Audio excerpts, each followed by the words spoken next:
Adobo.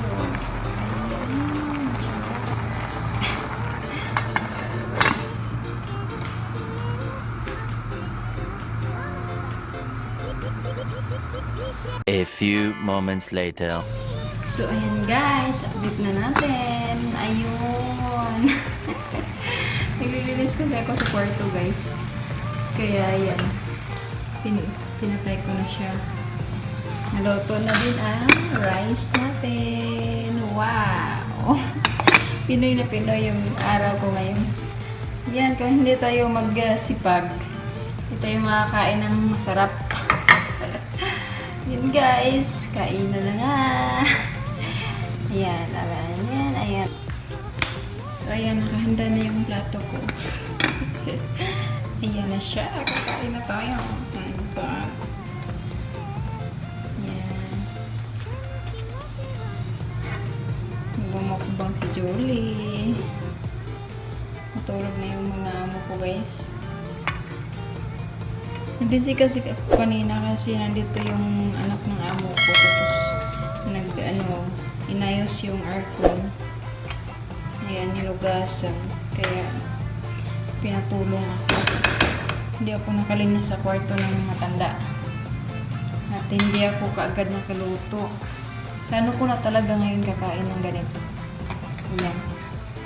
Pakpak yan guys. Pakpak na manok na hindi kasi nilang kainin, kaya ako na lang adobohin. Sa kasama ko to, dala ng kasama ko. Ayan nila ng pakpak. Ayan, ako lang kakain nito kasi uuwi na siya guys. Uuwi na yung kasama ko ngayong Saturday. Noong Saturday pala. Ayan. Flight niya Saturday. Ayan. Kain tayo ng marami. Ayan. Nilagyan ko siya ng isang sili. Pero nilagyan ko rin ng powder kanina. Wow! Kulang na tayo ito. Sarap. Grabe. Tulo na yung laway ko. Yan. Lagyan ko pa isa. Ay, mamaya na lang. Baka di ko maubos. Gutom na ako. Sobrang gutom. Guys, kain tayo. So, yun na guys. Kakain na nga tayo. Yun guys. Kakain na tayo at sobrang gutom. So, mag-thank you nga muna pala ako sa lahat-lahat ng nanonood.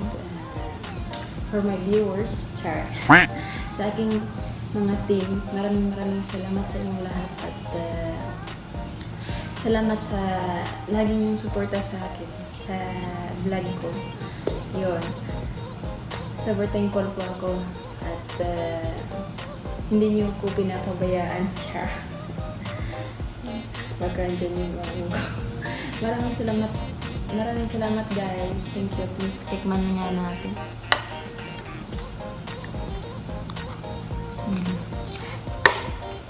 Sabi. Sakto lang talaga siya guys. Sakto lang. Sarap. So yun guys. Maraming salamat sa panonood. God bless all. God bless sa lahat. At yan lang yung vlog ko for today.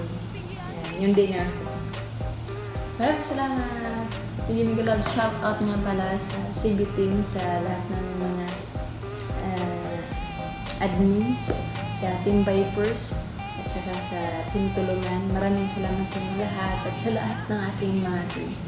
Bye all. Thank you. Kain muna si Juris.